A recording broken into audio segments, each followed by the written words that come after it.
Hi, everyone. You're listening to the Bold Little Minds MomCast, a podcast where we talk to incredible moms who share their unique journey to motherhood, practical tips, and some of our favorite low prep activities so you can enjoy that hot cup of coffee. I'm your host, Krissy. I'm a mom of 2 boys. I'm glad you're here with us, so pop in your earbuds and let's have some fun. Welcome to the Bold Little Minds MomCast. I'm so glad you're here with us. It is officially fall, and it's starting to feel like that, at least where I am. The weather is getting cooler. You can start to feel a crispness in the air. The leaves are starting to change. The things that I'm not loving are trying to find all of the layers, all of the sweaters, all of the jackets, all of the things that have been put away, realizing I need to buy them in bigger sizes for the kids, and the earlier nights. It's getting dark really early, and I am not loving that change. We are still having a lot of sleep issues, but that's old news. Nobody wants to hear about that anymore. But if you are in it with me, it's exhausting and I feel your pain. We will get through it. We will find a way. Some exciting things that have gone on with me recently is I am launching my new activity menus that I am so excited about. This has been something that I've been wanting to do for like a year now. I bought these and I've been trying to design them and develop them, but I haven't figured out exactly how to make it right. My goal with these is always to make activities that toddlers can do independently without you sitting over their shoulder reading them the directions. And I found a way to make it work with these activity menus that are dry erase markers. So you don't have to print things, you don't have to cut things, you don't have to set up Velcro. Just give them a dry erase marker and they can draw the lines, decorate the pieces, whatever the directions are. And without even reading the directions, the activities are all very intuitive that they should be able to pick up on their own. And if they don't, they'll come up with something else. Even if it's not what the directions intended, they are so smart. And some of the best things are the things that they come up with on their own. It is so amazing to watch. I'm very excited about that. I've launched that and a fall add-on pack to my Etsy page. And then this week, I will be adding them to all my retail locations locally. So I've been really busy putting that all together, but it's given me so much passion. And one thing I've realized is how much more like myself I feel doing these kinds of projects. I feel invigorated. I feel creative. I feel motivated to do these things. And it's exciting. I look forward to it. One of the things I hate is when you get those small nuggets of time that you weren't expecting and you have nothing to do in them. So you spend the whole time trying to figure out, what do I want to do? What do I want to watch on TV? And you just scroll through Netflix or you pace back and forth, or you're like, well, maybe I'll do some laundry, and you putz about, but you never actually do anything. And then all of a sudden that time is over and you feel like it was wasted. I hate that feeling. So right now with all of these projects I have going on, I feel like there's never a dull moment. I always have something to occupy my time. I don't have a spare minute. And I actually love that. I feel so fulfilled. And that is wonderful. It's wonderful to have these physical products that I've created myself that I can look at and say, wow. I mean, motherhood is fulfilling and wonderful. And I love seeing my kids learn and develop and change, but it's so nice to have something of your own that is something that you can point to and say, I did that. I wonder what you might have that's something else that you're doing with your time or feel like you are feeling fulfilled in. Maybe it's maintaining your home. Maybe it's baking. Maybe it's going for walks. I'm not sure what those things are, but I'd love to hear about them because I'm always fascinated what other people are finding in their time. If you don't have something, then I definitely encourage you start journaling or start thinking about what are some things that you could do that bring you joy and just leaning into it. It doesn't have to be something traditional or even big. It can be something very small like decluttering. Maybe that brings you joy, or maybe putting together that scrapbook for your kids or organizing your digital photos.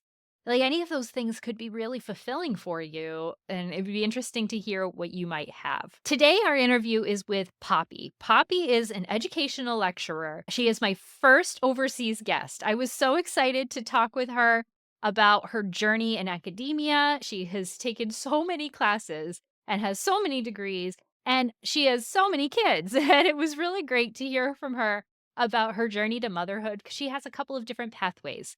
She birthed some children biologically, but then she also has an adopted child. And it's really amazing to hear how all of this came to be and how it's impacted her motherhood journey in different ways. I really enjoyed my conversation with Poppy. I enjoy following her on social media. I think she is really inspirational and just so down to earth. And she's got like this cozy vibe to her. So I hope that you enjoy our conversation and definitely check out her social media.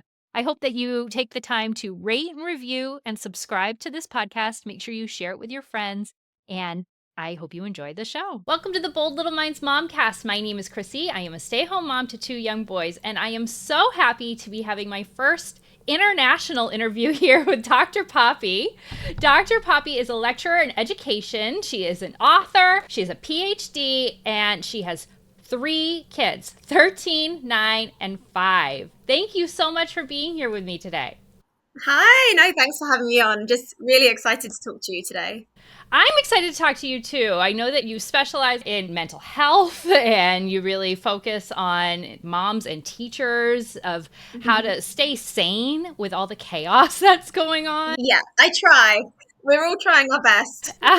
Yeah, that's the best we can do for sure. And I think right Yeah, now we all need a little sanity with the changing of seasons definitely. and kids going back to school. It's all pretty rough. Yes, every day has its new challenges and wonders and joys. So definitely about just taking it one day at a time, one season at a time. Yeah.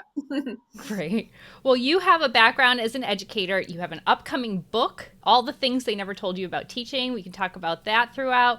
But first, I want to hear about your life before becoming a mom. Who were you and what brought you to here? Yeah, well, I mean, I'll cast my mind back a really long time. As you say, my oldest is a teenager.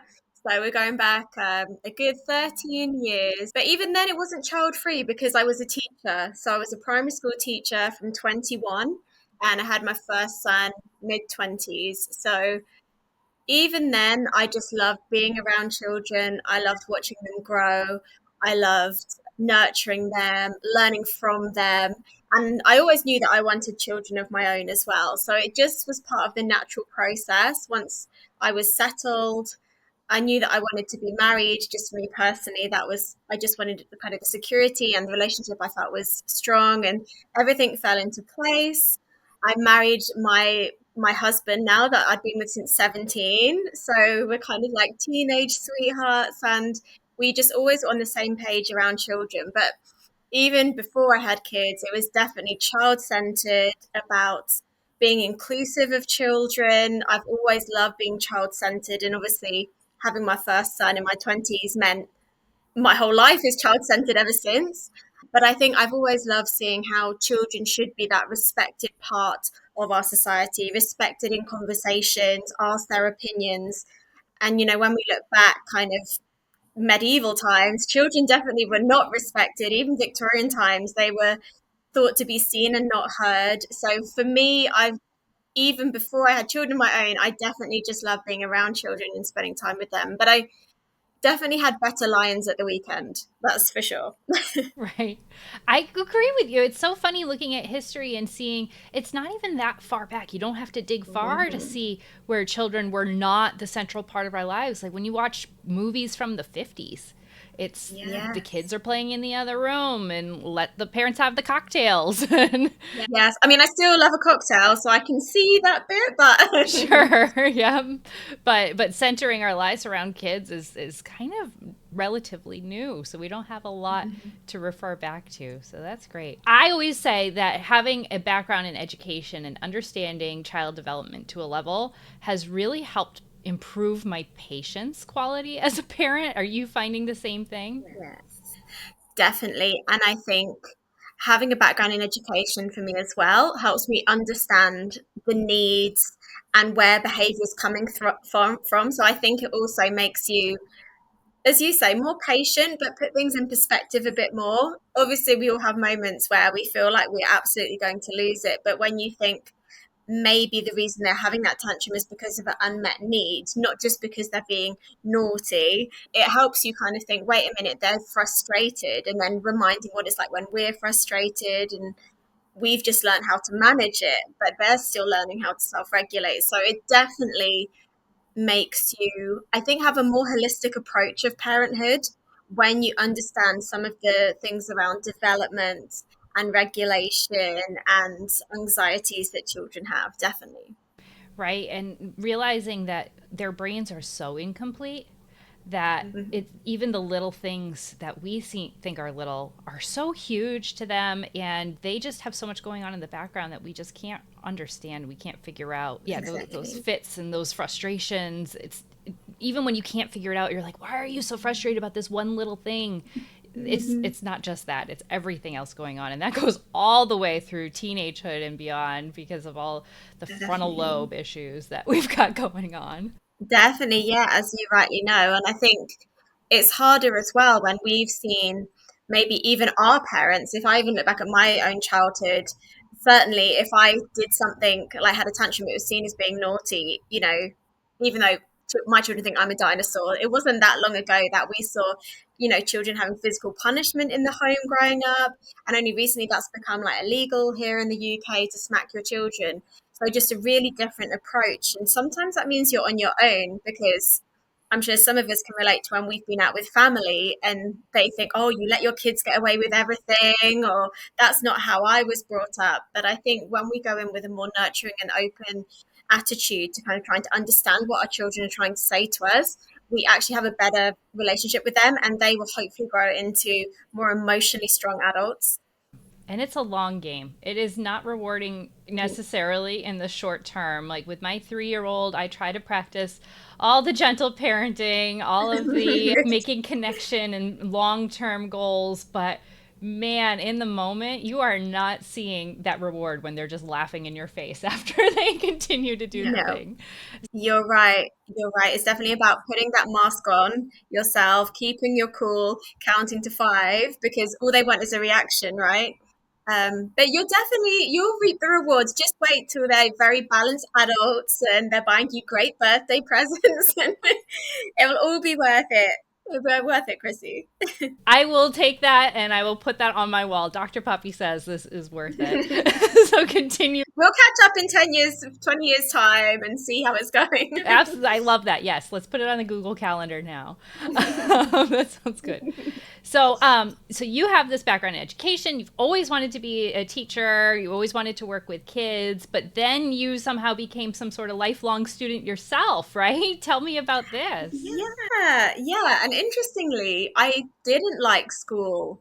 I didn't always get on well at school. And even when I went to uni to train to be a teacher, I didn't really enjoy the learning environment. But something just clicked. I think as you get older, you learn about yourself more, don't you? And you sit more comfortably with yourself. And after I finished my teacher training, and I became a teacher myself, I think I became more open to also being a learner. So from that point on, yeah, I did a master's in education, PhD in education, master's in mental health science when I finished my PhD because I was bored, and I'm just about to start a master's in psychology so I can actually have an official accreditation from the British Psychological Society. So hopefully my last master's, no, definitely my last master's. Okay. But, I just love it. I think knowledge is so empowering.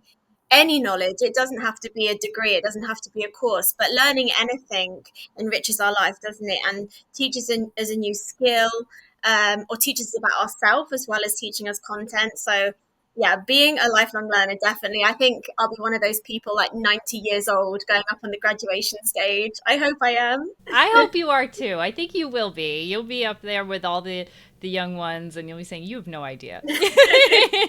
What about you? Do you love learning? Do you love study? I do. I really do. And it's amazing the time that we live in right now because it's so accessible.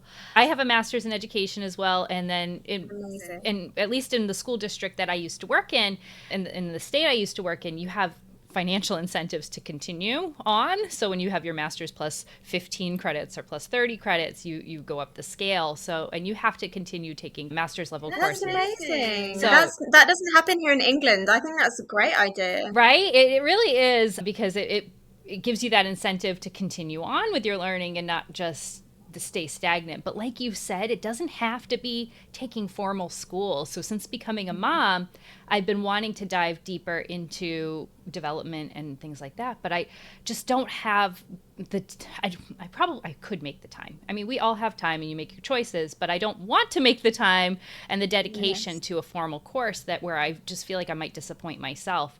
But Instagram, people are putting out such rich knowledge from the experts, like the top experts in fields for free Yes. that you can access on your own Yes. time. If you go to somebody's highlights, you can learn anything you want. It's incredible, isn't it? You know, even today I was at football practice with my youngest, Lacey, just started football for the first time today. And I was talking to two moms, and I was saying about children's clothes in the drawers, you know, it's a nightmare. And one mom said, I don't fold, I roll. And I was like, And I thought, I roll in a suitcase, you know, roll the clothes up in a suitcase, but I have never rolled in a drawer. She was like, I roll pajama tops and bottoms together. I roll like shorts and tops sets together. And I was like, you have taught me something new. And I said, how did you become such a good adult? And she said, Instagram. So this shows we even learn daily tips and tricks from social media too. Right, daily tips and tricks, and also like physical therapists, occupational therapists, mental health counselors. Everybody's out there putting out content that is so rich, Yeah. and it's nice because you can go back and forth between something really deep and interesting to, you know, like a cat video, and then have a moment of some Yes. zen. There's a nice balance out there, but and even on TikTok, you know, I feel like people are ashamed to say, "Oh, I learned this on TikTok." Me and my sister have a joke. We'd be like, "I listened to this information and I learned this," and really, it's like, "Did you watch a TikTok?" And it's so amazing. It Astrophysicists, really is. everybody, you can learn anything you want out there. You can learn anything, and you're in control, aren't you? When you want to view it, how long you want to view it for. It is really incredible. And often we focus on the dangers, don't we, of social media? But you're right, there is so much to be learned too. Sometimes you do just want to watch the cat videos. You don't always want to dive into something more meaningful and, you know, that might trigger you or that's going to give you more emotional baggage. So sometimes we do opt for the light content. But you're right, there is a lot to learn if we look for it and if we have the time to look for it. Right? It's such an amazing time to be alive. I can't even imagine what our kids are going to be like. So teaching them to be lifelong learners and find that passion is Yeah. so important because they're going to have access that we can't even imagine. Exactly. And look how, you know, even for you, with all that you're doing as a stay-at-home mom, it's enabled you to run your own podcast with international guests. So that's pretty cool, isn't it? Like you're being a great role model for them. It's really inspirational. Thank you. That's really kind. I really appreciate that. Now, tell me about your kids. So you have three kids, 13, 9, and 5, but I know that your journey to motherhood wasn't necessarily the same as everybody else's. You have a nice blend of choices that you've made along the way. Yeah. I think I've been really fortunate in always being able to make choices around my children. So, um, both of my children, I'm like very pleased were like planned. Everything went really well with the fertility journeys and the pregnancies. So we had two boys. My oldest boy, Otto, we always said we want to have a boy and we want to call him Otto. So I feel like we kind of manifested him, and he's amazing. He's like the best bits of me and then like even better times 10. And then my middle son, Griff, we had him 3 years later. Again, we planned him. He came. He was amazing. We didn't find out if he was a boy or girl. We wanted a surprise with him. And you know, when you're pregnant, you're like, am I craving sweet things? Am I craving savory? And I really had no clue if he was going to be a girl or a boy, but we thought it'd be fun just to wait and see. And I remember when he was born, and my husband said, it's a boy. And I just felt it was perfect. But, you know, having two boys, I was so happy thinking about their relationship they would have. But strangely, our third child actually came along as a seed in our mind when I was pregnant with my second son.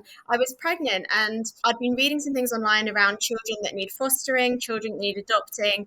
And my husband and I had always talked about fostering or adoption. And something in me, and maybe it was the pregnancy hormones, because I was still pregnant in the meantime with Griff. I just thought I'm going to ring my local council and get on their adoption list to see if we can be assessed as adopters. And I remember ringing them. I was at work. I was a teacher. I was at work, and I quickly called them in the bathroom and said, "Oh, hi, I live in your county. I'm interested in becoming an adopter." And they said, "Oh, tell me about your children. Do you have children at the moment?" And I said, "I've got a 3-year-old and I'm pregnant." And they said, "Look, this is not the right time."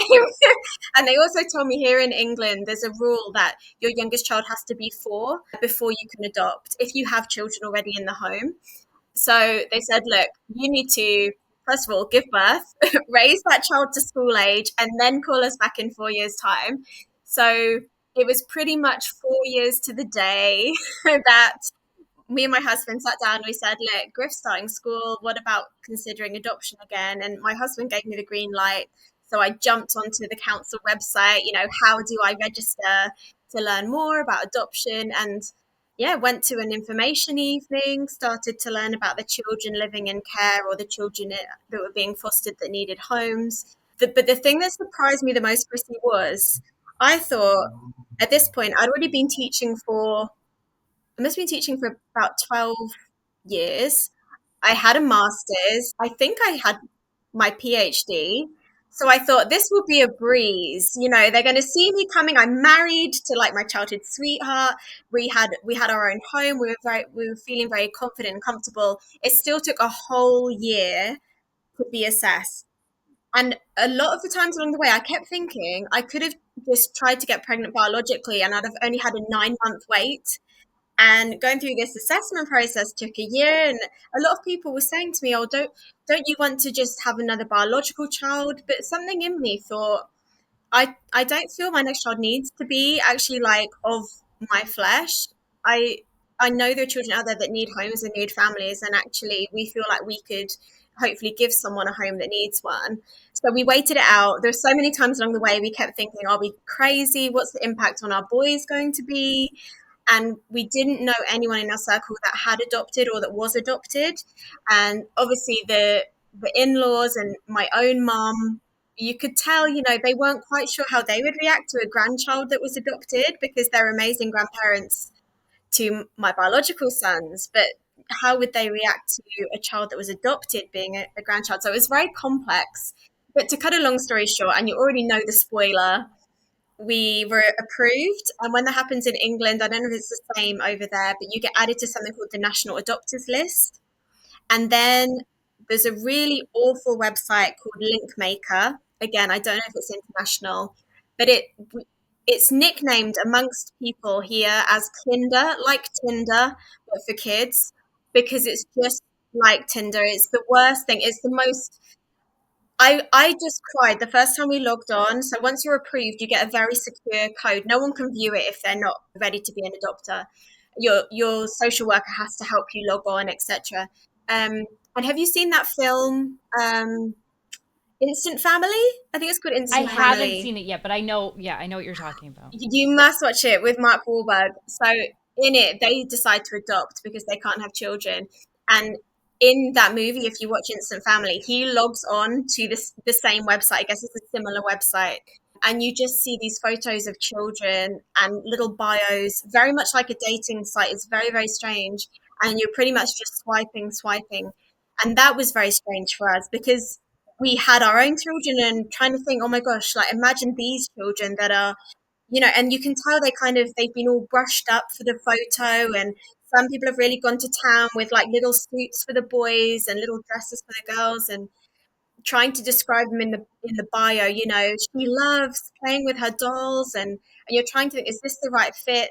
It's really hard to find very young children or babies, but we knew that to manage our boys' expectations, we wanted a child as young as possible to try and fit their idea of a new baby sibling. But we couldn't find any children that were quite the right match. And what else is hard is it's very competitive. So you might register interest for one child that you think you could offer a good family for, but there might be 5 other families also applying, expressing interest in that child. And you obviously can't see who else is applying, and then the social workers all have to meet. It's very complicated, and we were almost thinking, will we ever find the right child? Because you can't rush into it. This was taking months, and then our social worker said, okay, don't tell any other families that, because you make like an adopters network. They're like, don't tell anyone else, but we've got a baby just going through court. She's 6 months old.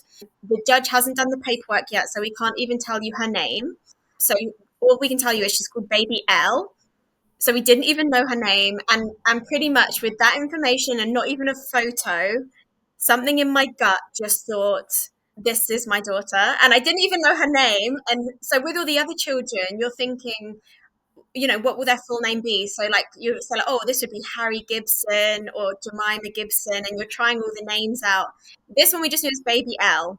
So we didn't even know, but I just felt this feeling, and he said, look, you'll have to be quick. She's only 6 months old. There'll be a lot of families wanting such a young baby, and I just said we have to fight for her. I just feel like this is her. And so again, to cut a long story short, we had to be interviewed by the baby social worker.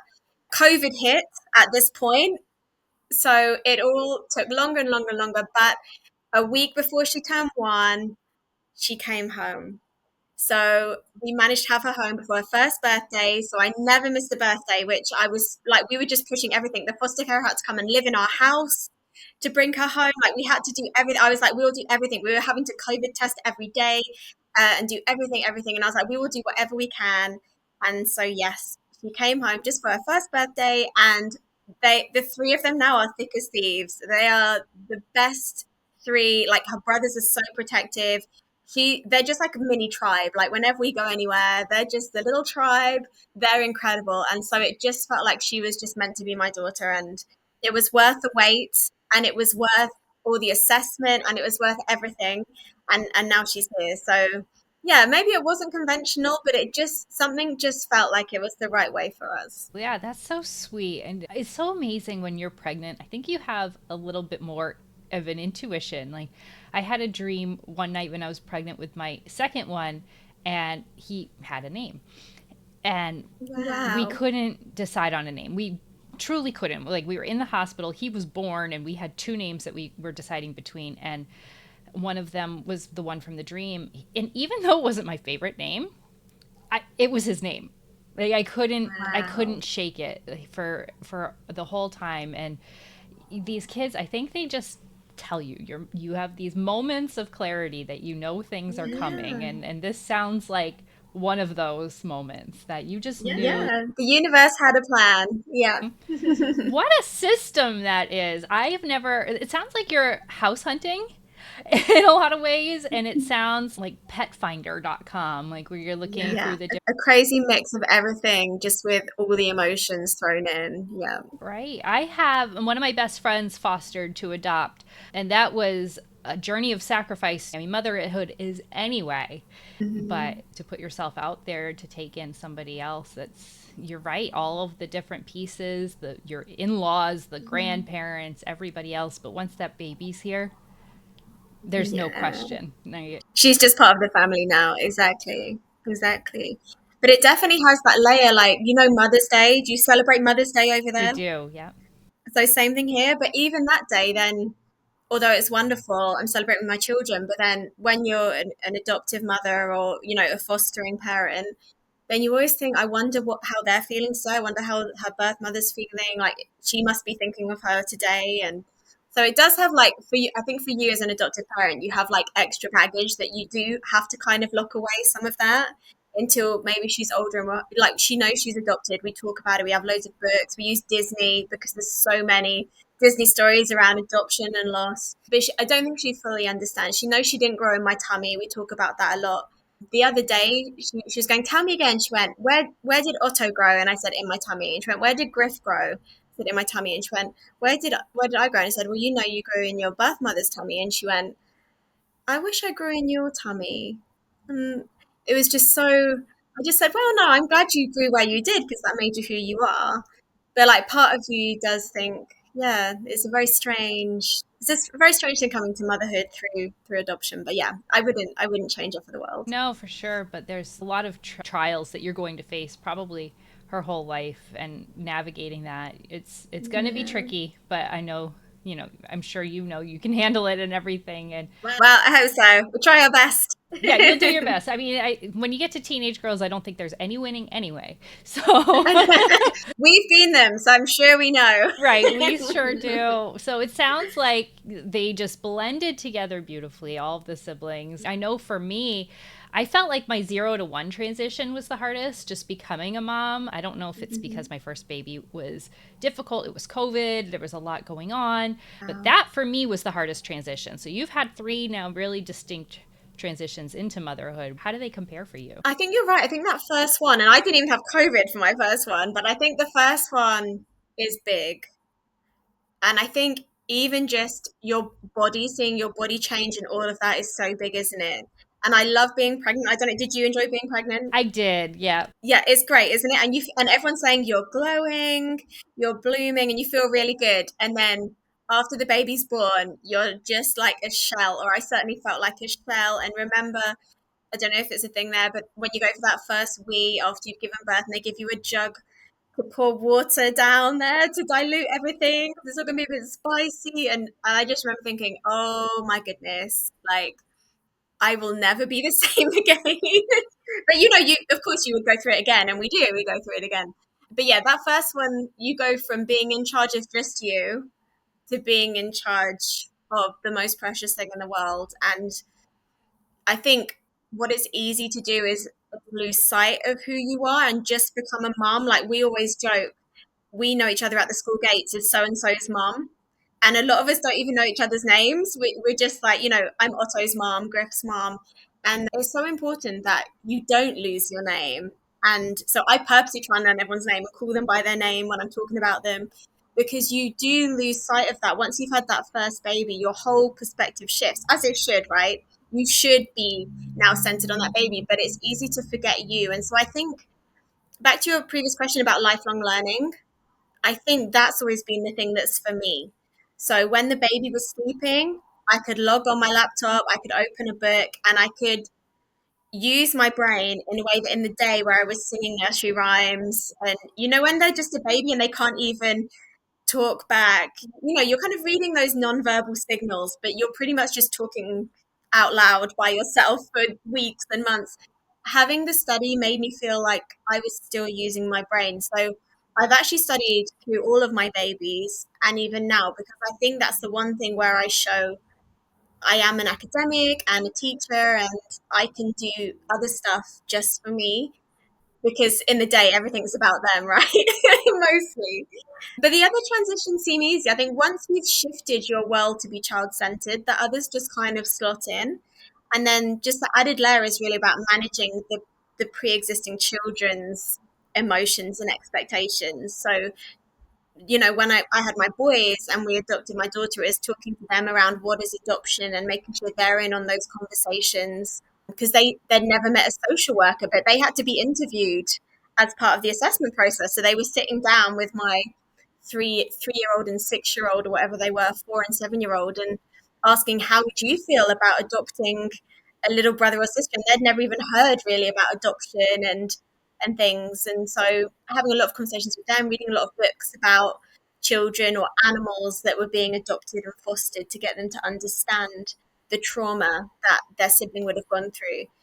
And I think the hardest thing now in the day to day is, I would honestly say my two boys are angels, but I've been there like every day of their life. And so I know everything they've seen and done, and where they've been. I know pretty much everything they've eaten their whole life. But with my daughter, because she came home like a week before she was 1, there's so much unknown, and there's so much trauma, and there's so much frustration that she doesn't quite understand yet.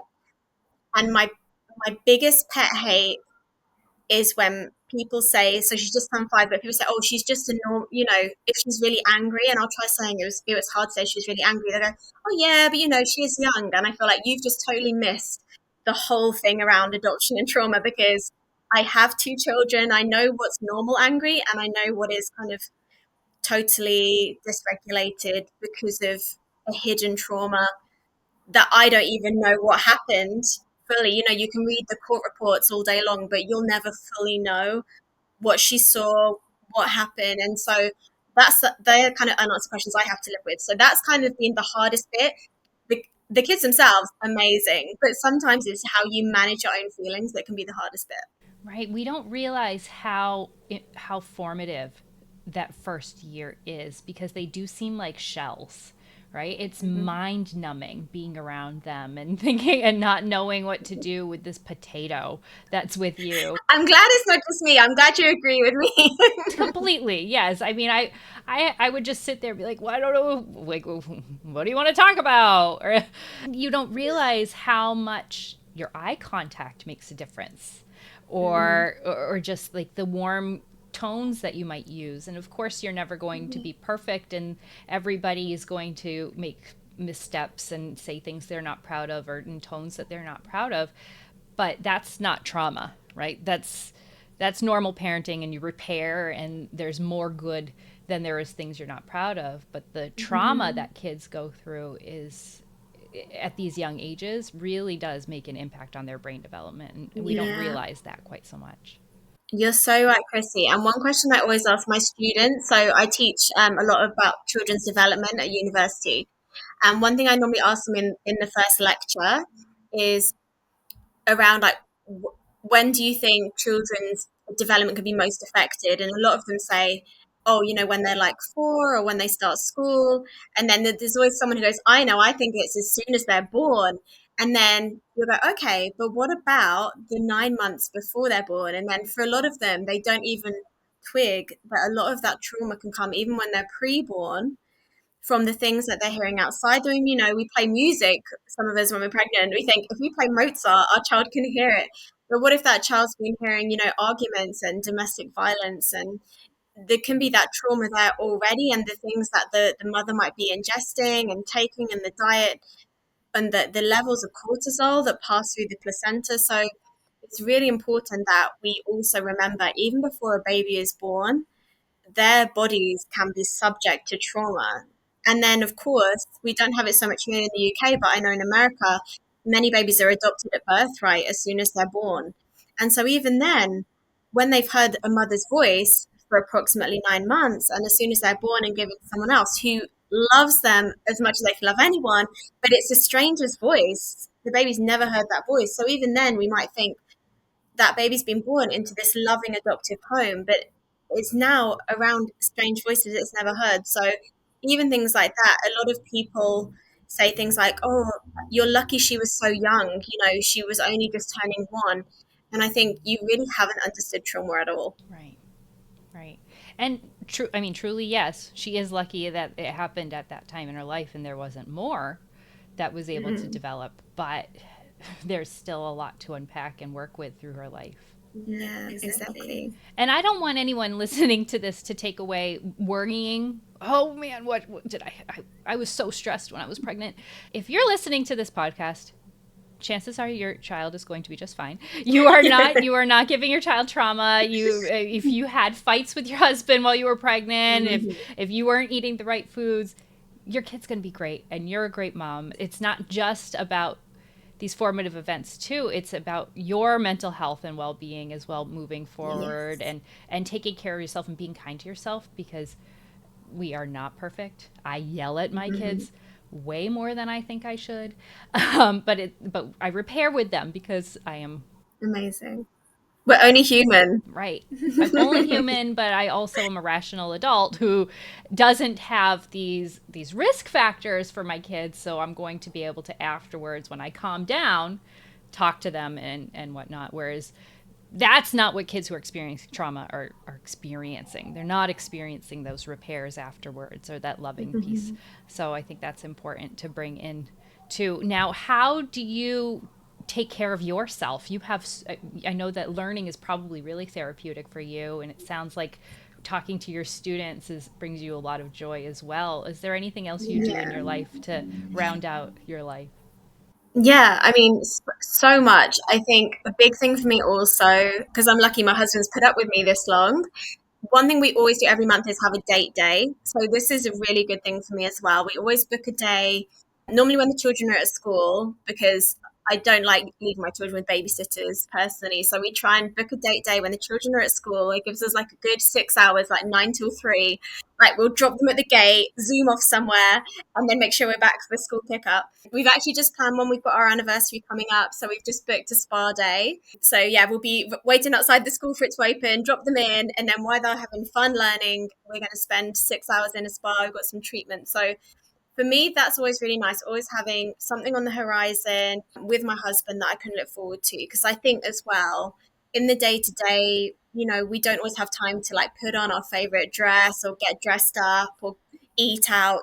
We get into these routines of cooking and cleaning. And so I think making a special day together is something we do. Yeah, we haven't done it in August because it's been summer holidays. So we've just been doing fun things with the kids. But once they're back at school, we have a date day every month that I would really advise. And then for me, It's definitely just the outdoors. Like even this morning, I was feeling like quite tired and lethargic because it's been a really busy week. I've been looking after the kids, but also working from home every day, so it's been really intense. So this morning, my husband was home with the kids, so I just took the dog out for an hour. We did 5K around the wildlife reserve near my house, and it was just me and the dog. I track it on like a tracking app so I can see how far I've gone, and it just felt so good. And you would think after doing 5K you would feel more tired, but I actually just felt super refreshed, and I just came back like ready to dive into more family fun. So for me, having time away from the kids, meaningful time outdoors is probably the best way. But not always without the kids. Even taking the kids outdoors, I find I love because children just love being outdoors, don't they?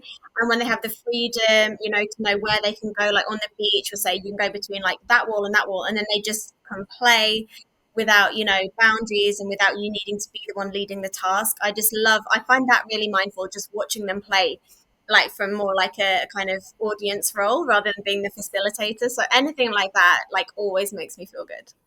I love hearing things like this from moms who are ahead of me a few years because that is not the season I'm in right now. And I get sad about it a lot because I'm an older mom and I think it gives you a different perspective on the passing of time.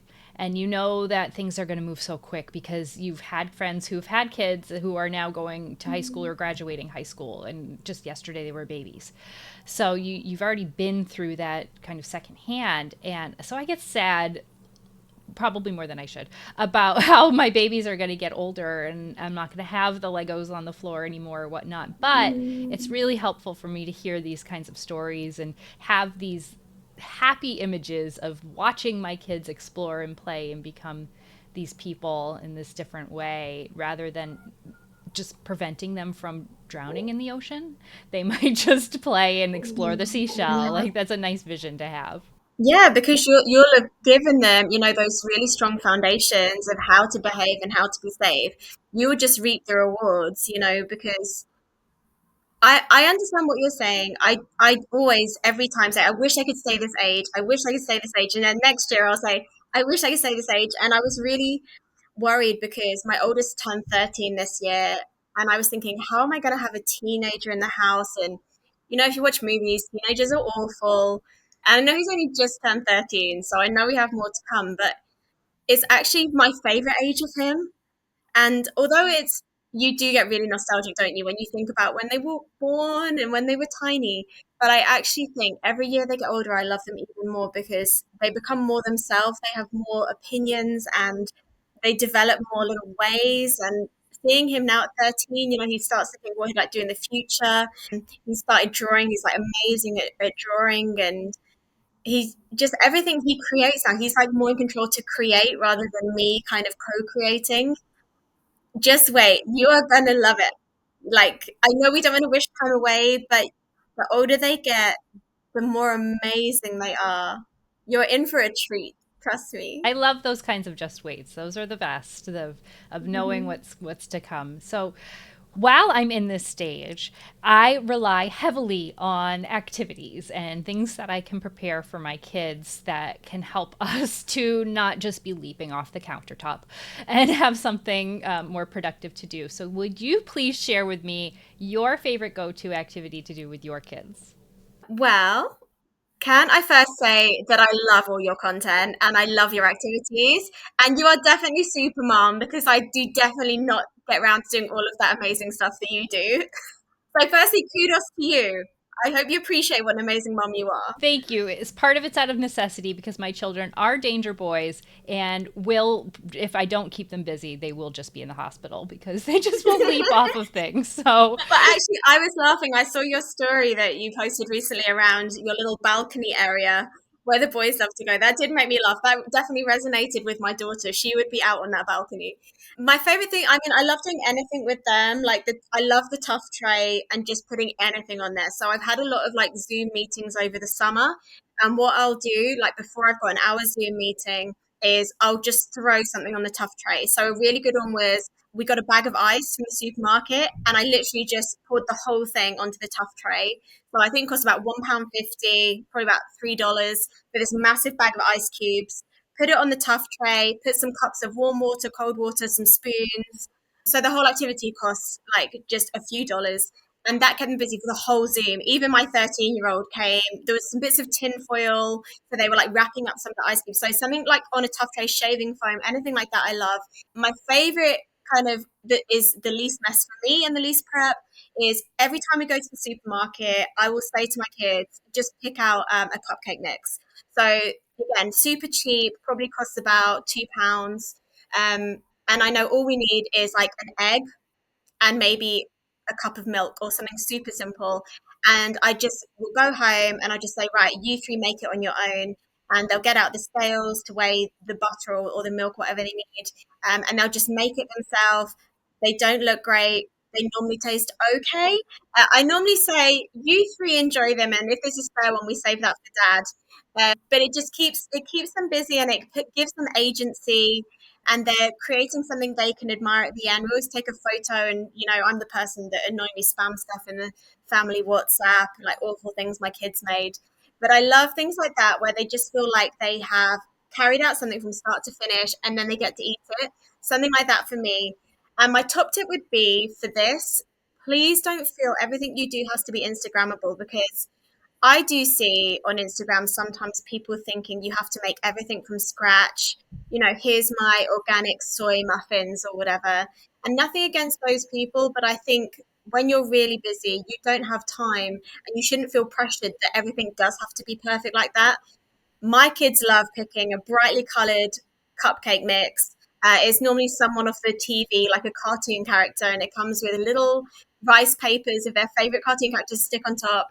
They probably love that more than if I did make the organic soy muffins. So don't be afraid to go for what seems the easy option because sometimes for kids, from a kid's perspective, that's actually the most fun. So just try and put yourself in their shoes and think, is it messy? Can they eat it? If the answer to one of those or both of those is yes, then it's probably a green light. That's such an important message. And I want to put that forward for play and activities too, because I see a lot of play moms and activity moms. And that, for a lot of people, is their creative outlet and their joy is creating these elaborate play schemes that look beautiful and look amazing. But that's extra, right? And it's wonderful that they choose to do that because that's bringing them joy. But if what you can do is get a bag of ice and put it on a tray, your kids are going to be very enriched and they're going to have the time of their lives. Like, I'm going to do that this weekend. That sounds amazing. Just putting out, I was at a park a few weeks ago and I had an iced coffee and I was running around with the older one and I look and my younger one had taken all the ice out and was like playing with it and doing that, and I was like, this is the best. Like, this is a 2-for-1. I got an iced coffee and now he's playing with the ice and it's fantastic. And you don't have to make it this big elaborate thing, like you said. Just keep it simple and the kids will be entertained and it will be fun. Keep it simple. And I think you're right. And I know you're in much bigger, like, kind of mothering communities than me, but I do already see sometimes, especially teachers as well, when they're posting like their classroom display. And I think, is that something that looks good for Instagram, or is that something your children are actually going to engage with? And I think it's the same at home. Like, does it just look good for Instagram? Because actually, the ugliest, messy things, like a bag of ice on a black tray, did not look good aesthetically. And my oldest son always jokes, "Oh, I bet you won't put this on your Instagram." If they just like play with some soil like in the mud kitchen, he'll go, "I bet you won't put this on your Instagram." But actually, then I actually get over myself and think I will, because I want to normalize play can be ugly, it can be messy, it doesn't have to all be pastel.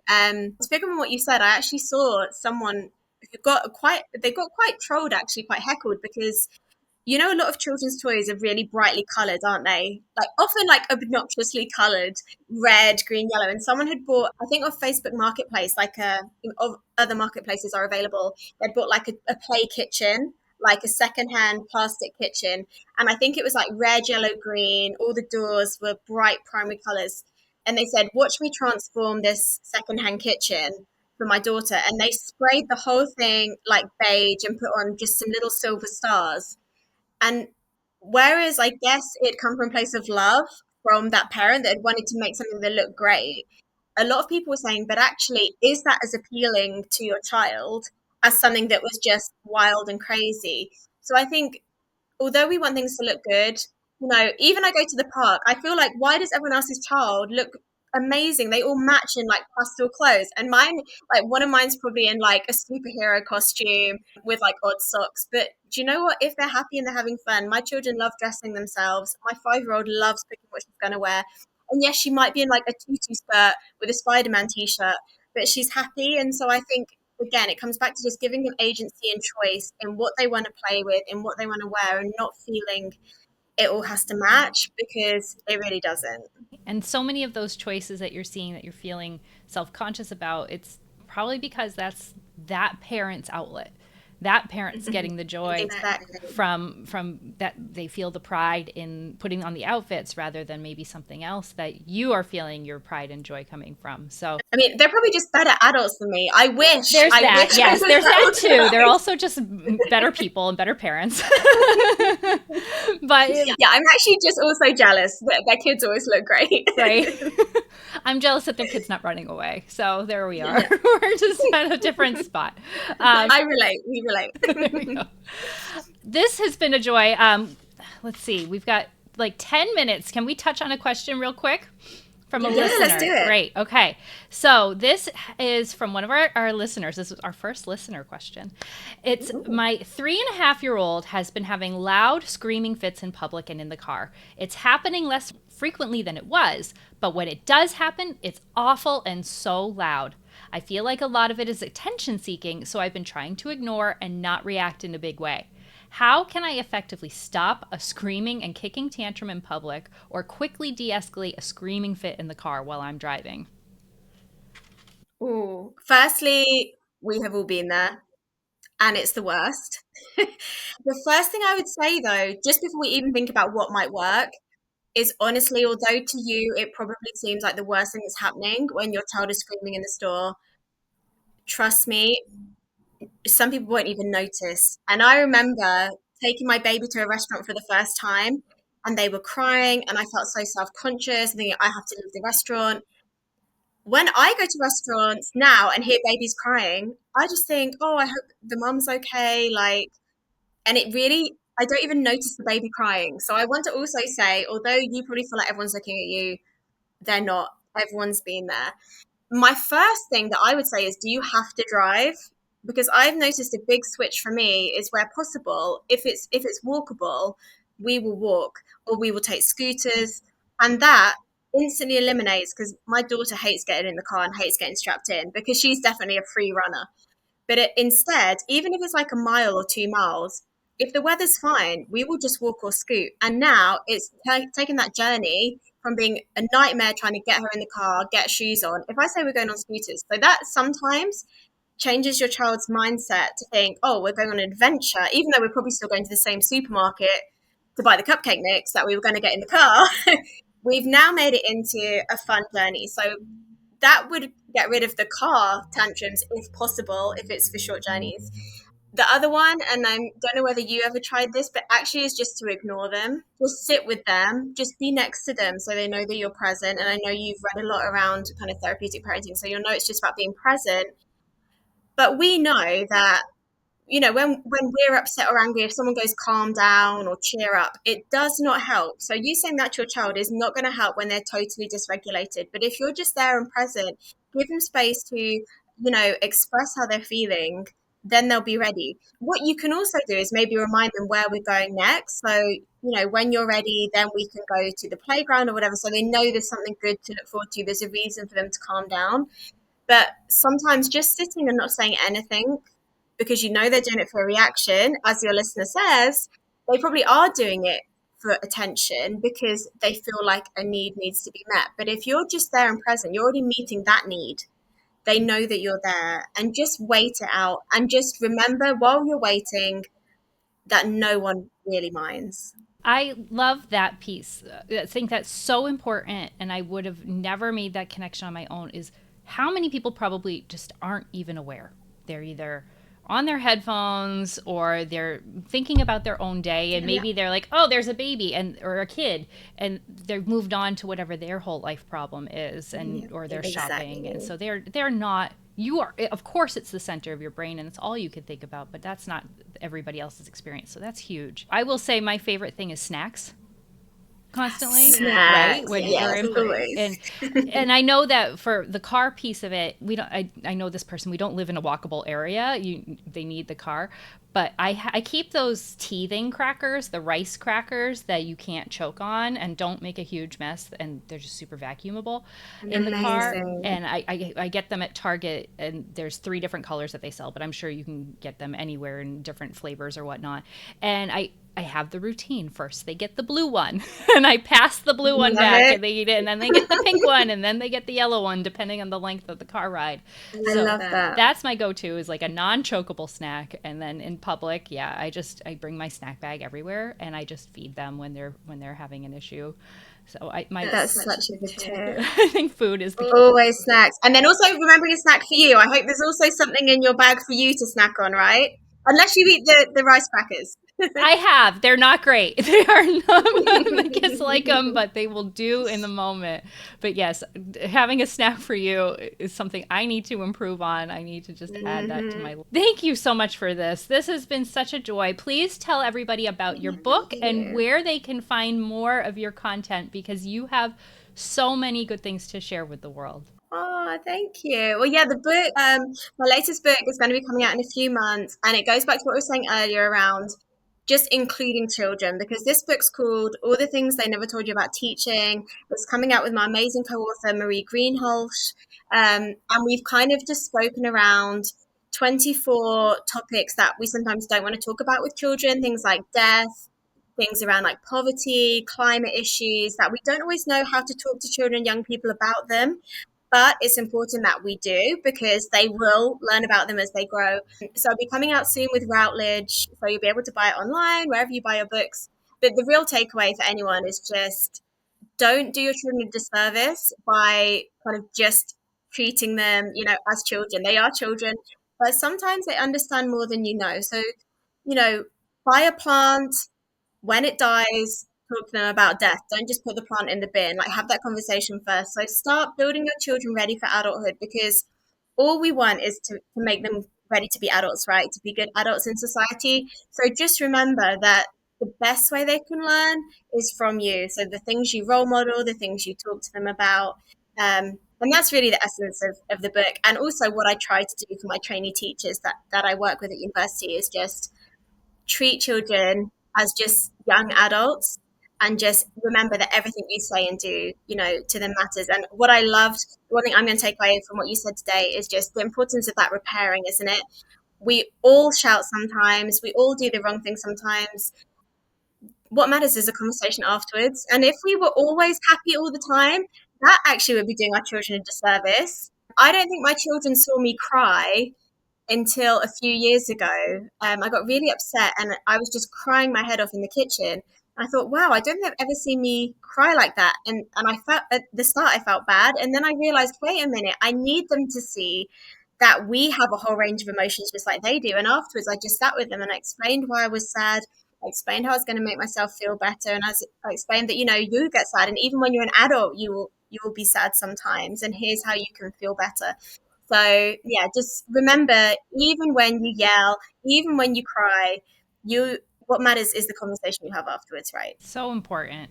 Yes, definitely. Those are some fantastic takeaways. And that book sounds incredible, especially as we are in some kind of scary times. So, Definitely. But there's always joys to be found. So yeah, like this was a real joy. And if anyone wants to find me, yeah, you'll find me on Twitter, which we're definitely still calling it Twitter here in England. You'll find me Poppy Gibson UK, or on Instagram. I guess I'll be tagged in this, so you'll find me Dr. Poppy Gibson, and on LinkedIn. But yeah, please do feel free to get in touch if you've got kind of any little questions you just want to ask as well. Feel free to get in touch with me. But just thank you so much for having me on. I love your content. I can't wait for all the future episodes of this as well. But very pleased to be your first guest from England. So thank you for the opportunity. yeah, absolutely. Thank you so much. If you would like to share your story, please reach out to me. You can email me at BoldLittleMinds@gmail.com, or you can send me a DM on Instagram. You can find me on Instagram, TikTok, Pinterest, Facebook at BoldLittleMinds. I'm most active on Instagram with my stories and whatnot, so that's where to find me most of the time. You can stream this on any platform, on YouTube, Spotify, Apple. Make sure you leave a rating, a review. It doesn't have to be a long rating, just something like, I liked it. Would be great to help us reach other moms. And make sure you subscribe and share with your friends. Thank you so much for tuning into this episode, and I look forward to seeing you next time.